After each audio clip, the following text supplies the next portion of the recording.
अस्सलाम वालेकुम फ्रेंड्स, मैं हूं किरण और आप देख रहे हैं मेरा यूट्यूब चैनल कुक विद किरण अली। तो फ्रेंड्स, विंटर स्पेशल में मैं आज आपसे एक बहुत ही हेल्दी रेसिपी शेयर कर रही हूं। वो रेसिपी है चिकन यखनी की रेसिपी। बहुत से लोग कहते हैं कि हमारी यखनी में गोश्त की स्मेल रहती है, तो ऐसा कुछ नहीं होने वाला। बहुत ही मज़ेदार बनने वाली है ये रेसिपी। तो कैसे हम इसे खुशबूदार बनाएं, आए स्टार्ट करते हैं। अगर आप मेरे चैनल पे नए हैं तो जल्दी से चैनल को सब्सक्राइब कर लें और बेल आइकन प्रेस करना ना भूलें, ताकि मेरी नई आने वाली तमाम वीडियोस आप तक बआसानी पहुंचती रहें। बिस्मिल्लाहिर्रहमानिर्रहीम। यहाँ मैंने एक पैन ले लिया है, इसमें मैंने 2 चम्मच मक्खन ले लिए हैं। आप देसी घी ले सकते हैं या फिर ऑयल इस्तेमाल कर लें। मैंने यहाँ मक्खन लिया है। 2 अदद मैं इसमें लौंग डालूंगी, 1 मैंने इलायची ली है और मैं इसमें शामिल करूंगी दालचीनी की 2 छोटी स्टिक। इसका बहुत ही अच्छा सा फ्लेवर और खुशबू आने वाली है इस यखनी में। चंद दाने मैंने ब्लैक पेपर काली मिर्च के डाले हैं। इसे 1 से 2 मिनट के लिए हम इसे फ्राई कर लेंगे इस मक्खन में। और मैं इसमें फिर शामिल कर दूंगी ये चिकन के टुकड़े। ये 2 अदद मैंने लेग पीस लिया है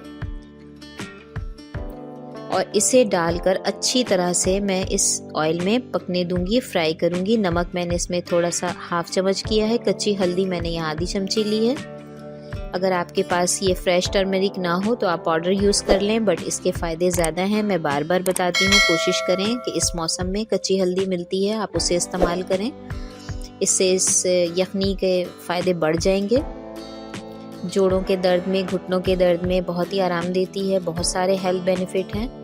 यहाँ मैं पिसा हुआ अदरक लहसुन पेस्ट शामिल कर रही हूँ, 1 चम्मच। अगर आपके पास पिसा हुआ अवेलेबल ना हो तो आप इसे साबित भी डाल सकते हैं। इसके बाद आपने इसमें 4 गिलास पानी ऐड कर देना है और ढक कर इसे पकने रख देना है ऑलमोस्ट 30 से 40 मिनट तक।